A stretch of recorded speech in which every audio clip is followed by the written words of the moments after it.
ಘನ ಸರ್ಕಾರ ಅಧಿಕಾರಕ್ಕೆ ಬಂದ ಮೇಲೆ ಕಾರ್ಯಕರ್ತರಿಗೆ ಸ್ಥಾನಮಾನ ಕೊಡಬೇಕಂತ ಹೇಳಿ ನಿಗಮ ಮಂಡಳಿಗಳನ್ನು ಹುದ್ದೆಗಳನ್ನು ನೇಮಕ ಮಾಡಿ ಪ್ರಕಟ ಮಾಡಿದೆ. ಅದರಲ್ಲಿ ನಮ್ಮ ಪಕ್ಷದ ಕಾರ್ಯಕರ್ತರು ಆಗಿರ್ತಕ್ಕಂಥ ಹಿರಿಯ ಮತ್ತು ಕಾರ್ಯಕರ್ತರಾದ ಸನ್ಮಾನ್ಯ ಪ್ರವೀಣ್ ಕುಮಾರ್ ಹರವಾಳ ಅವರನ್ನು KB ಚೇರ್ಮನ್ ಅಂತ ಹೇಳಿ ಆದೇಶ ಬಂದ ಕಾರಣ ಇವತ್ತು ಅವರು ಎಲ್ಲ ಕಾರ್ಯಕರ್ತರ ಕಾಂಗ್ರೆಸ್ ಪಕ್ಷದ ಕಾರ್ಯಕರ್ತರ ಮಧ್ಯದಲ್ಲಿ ಇವತ್ತು ಅಧಿಕಾರ ಸ್ವೀಕಾರ ಸಮಾರಂಭವನ್ನು ಮಾಡ್ತಾ ಇದ್ದಾರೆ.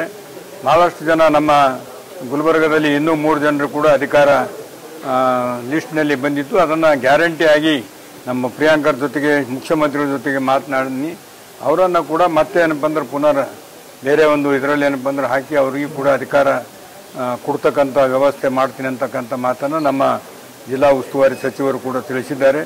ನಾಳೆ ಮುಖ್ಯಮಂತ್ರಿಗಳು ಕೂಡ ಈ ಭಾಗದಲ್ಲಿ ಅತಿವೃಷ್ಟಿಯಿಂದ ಹಾನಿಯಾಗಿರ್ತಕ್ಕಂಥ ಪ್ರದೇಶಕ್ಕೆ ಭೇಟಿ ಕೊಡ್ತಕ್ಕಂಥ ರೀತಿಯಲ್ಲಿ ನಮ್ಮ ಜಿಲ್ಲೆಯ ಉಸ್ತುವಾರಿ ಸಚಿವರು ಮತ್ತು ಯಾದಗಿರಿ ಜಿಲ್ಲೆಯ ಉಸ್ತುವಾರಿ ಸಚಿವರಾದ ಸನ್ಮಾನ್ಯ ದಸ್ನಾಪುರ ಅವರು, ಪ್ರಿಯಾಂಕಾ ಖರ್ಗೆ ಅವರು ಈರುವರು ಮನವೊಲಿಸಿ ಅವರನ್ನು ಬರ್ತಾ ಇದ್ದಾರೆ. ಎಲ್ಲ ರೈತರಿಗೆ ಹಾನಿಯಾಗಿರ್ತಕ್ಕ ಬೆಳೆ ಸಂಪೂರ್ಣ ನಾಶ ಆಗಿರ್ತಕ್ಕಂಥದ್ದು, ಅತಿವೃಷ್ಟಿಯಿಂದ ಮಳೆ ಹೆಚ್ಚಾಗಿ ಮನೆಗಳಲ್ಲಿ ನೀರು ಹೊಕ್ಕಿ ಮನೆಗಳು ಬೀಳತಕ್ಕಂಥದ್ದು, ಅನೇಕ ಸಮಸ್ಯೆಗಳನ್ನು ಎಲ್ಲವನ್ನು ವೀಕ್ಷಣೆ ಮಾಡಲಿಕ್ಕೆ ಬರ್ತಿದ್ದಾರೆ.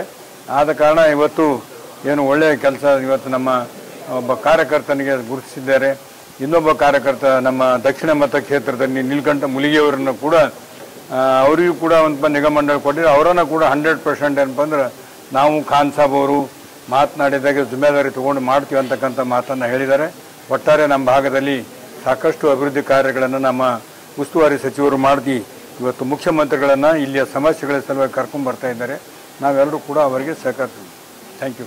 ಇವತ್ತು ನನಗೆ ನಮ್ಮ AICC ಅಧ್ಯಕ್ಷರು ಹಾಗೂ ನಮ್ಮ ಜಿಲ್ಲಾ ಉಸ್ತುವಾರಿ ಸಚಿವರು ಡಾಕ್ಟರ್ ಶ್ಯಾಮ್ ಪ್ರಕಾಶ್ ಪಾಟೀಲ್ ಅವರು, RK ಸಾಹೇಬರು, ಅಲ್ಲಂ ಪ್ರಭು ಅವರು, ಡಾಕ್ಟರ್ ಅಜಯ್ ಸಿಂಗ್ ಅವರು, MY ಪಾಟೀಲ್ ಸಾಹೇಬರು, BR ಪಾಟೀಲ್ ಸಾಹೇಬರು ಹಾಗೂ ಎಲ್ಲ ನಮ್ಮ ಕಾಂಗ್ರೆಸ್ ಹಿರಿಯ ಮುಖಂಡರು ಹಾಗೂ ಎಲ್ಲ ನನ್ನ ಆತ್ಮೀಯ ಮಿತ್ರರು ಅವರು ಒಂದು ಸಹಕಾರದಿಂದ ಹಾಗೂ ಒಂದು ಆಶೀರ್ವಾದದಿಂದ ನನಗೆ ಇವತ್ತು ಜಸ್ಕಾಂ ಚೇರ್ಮನ್ ಆಗಿ ಅಧಿಕಾರ ಸ್ವೀಕಾರ ಮಾಡಿದ್ದೀನಿ. ಅದಕ್ಕೆ ನಮ್ಮ ಎಲ್ಲ ಲೀಡರ್ಸಿಗೆ ನಾನು ತುಂಬ ಹೃದಯದಿಂದ ಧನ್ಯವಾದವನ್ನು ಹೇಳ್ತೇನೆ.